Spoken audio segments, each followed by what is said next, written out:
bienvenue dans ce nouveau tuto Fabric Artem où cette fois on va vous apprendre à poser un biais en angle.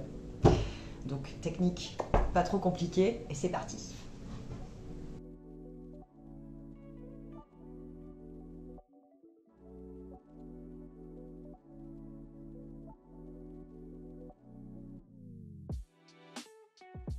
Pour coudre un biais en angle, rien de plus simple. Placez votre biais endroit contre endroit du tissu, ouvert, les deux bords libres, l'un contre l'autre. Le biais faisant ici 2 cm ouvert et 1 cm replié, placez un repère à 1 cm avant la fin du bord libre. Placez le tout dans la machine et venez piquer dans le premier repli du biais en démarrant par un point d'arrêt. Arrêtez votre piqûre à 1 cm avant la fin du tissu. Placez un repère si nécessaire, nous on a placé une épingle. Pour continuer notre piqûre, il va falloir orienter le biais dans le bon sens. Et pour cela, il va falloir le bouger de manière à ce que les bords libres s'alignent et ça va créer une sorte de bec, un surplus de biais qui va venir dépasser.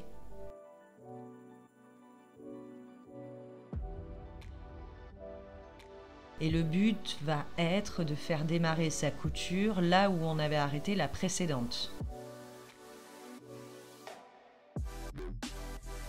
Donc toujours dans ce premier repli du biais, on vient placer son pied de biche et on n'hésite pas à s'y reprendre à plusieurs fois pour bien placer le premier point de la machine. On démarre par un point d'arrêt évidemment et on pique tout du long jusqu'à la fin du biais.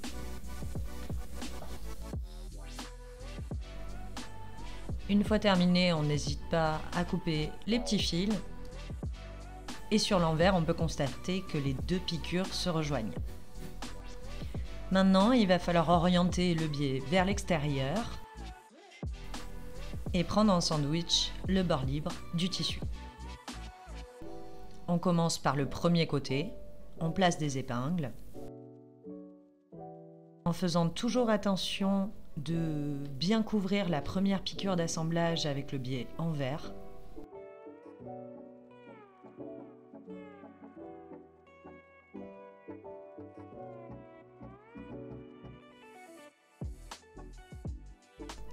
Une fois le premier côté épinglé, on passe au deuxième.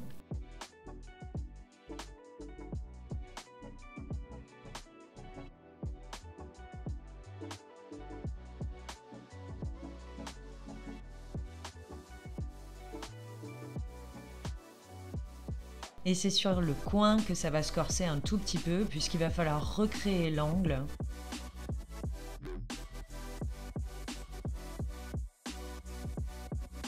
On va venir coudre tout du long à 2 à 3 mm de la première couture d'assemblage.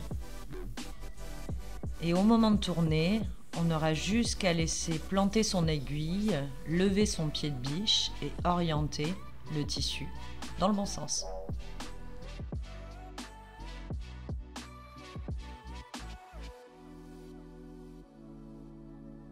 On peut alors continuer sa piqûre jusqu'au bout.